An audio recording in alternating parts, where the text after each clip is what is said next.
आज हम पढ़ेंगे कक्षा 9वीं का गणित चैप्टर त्रिभुज प्रश्नावली 7.1 का हम क्वेश्चन नंबर 3 पढ़ेंगे। क्वेश्चन नंबर 3 क्या कहता है, देखिए कि एक रेखाखंड AB पर AD और BC दो बराबर लंब रेखाखंड है। देखिए आकृति 7.18। ये जो आकृति है ये है 7.18। दर्शाइए कि CD रेखाखंड AB को समद्विभाजित करता है। ये आपका प्रश्न है। ठीक है, बहुत ही आसान प्रश्न है। तो देखिए कैसे बनेगा, आइए चलिए स्टार्ट करते हैं। यहाँ पर प्रश्न को समझ लेते हैं। क्या कहता है कि एक रेखाखंड AB पर AD और BC दो बराबर लंब रेखाखंड है। इसका मतलब समझिए, ये रेखाखंड आपका AB है, ठीक है। इस पर क्या कह रहा है कि एक AD देखिए और ये देखिए BC, ये लंब बराबर है, ठीक ना, यानी दो बराबर लंब रेखाखंड है। यानी यहाँ से आपको क्या है, ये खींचा हुआ है AD जो 90 डिग्री पर स्थित है, इसी को लंब बोलते हैं। और यहाँ पर देखिए B है, यहाँ से आपको 90 डिग्री खींचा हुआ है BC, ठीक है। तो यही क्या कह रहा है कि AB पर AD और BC दो बराबर लंब रेखाखंड है, ठीक है। तो AB पर ये दो बराबर लंब रेखाखंड है, ये वाला AD और BC ये दोनों क्या है, बराबर है, ठीक है। आगे क्या कहता है, देखिए क्या कहता है कि दर्शाइए कि CD रेखाखंड AB को समद्विभाजित करता है। इसका मतलब समझिए कि क्या कह रहा है कि CD यानी ये देखिए वाला आपका CD हो गया, ठीक है। CD जो है रेखाखंड AB को, यानी AB जो रेखाखंड है इसको समद्विभाजित करता है, ऐसा आपको प्रूव करना है, ठीक है। तो जो CD है ये AB को दो बराबर भाग में बांट रहा है, यानी OA बराबर OB आपको ये प्रूव करना है, ठीक है। ये देखिए क्वेश्चन कैसे बनेगा, बहुत ही आसान है, ठीक है। तो सबसे पहले क्या करेंगे कि ये दोनों त्रिभुज को हम सर्वगसम दर्शा लेंगे, ठीक है। सर्वगसम जब दर्शा लेंगे तो हम CPCT के नियम से हम ये बता देंगे कि जो OA है और OB के ये बराबर हो जाएगा, ठीक है। तो सबसे पहले क्या काम करना होगा, हमको ये दोनों को सर्वगसम दर्शाना होगा, ठीक है।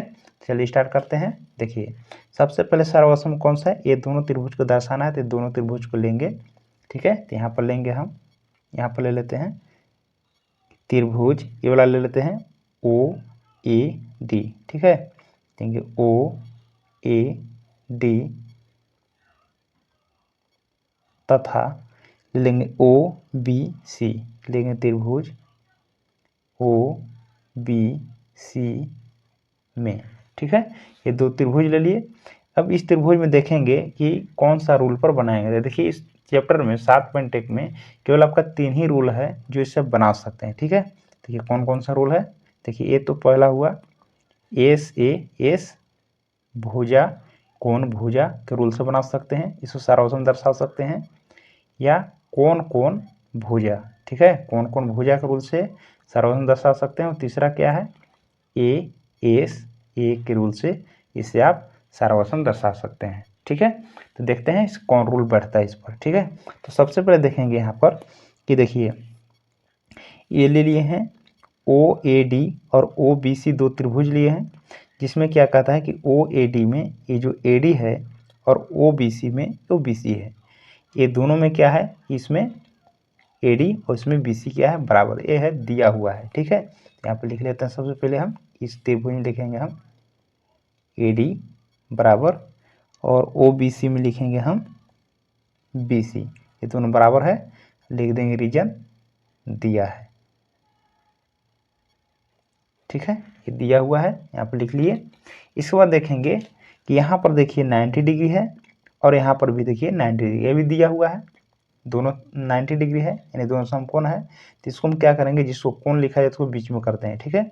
लिखेंगे OAD, ठीक है। लिखेंगे यहाँ पर कोण OAD बराबर, B को कोण बनाना है, लिखेंगे OBC, ठीक है।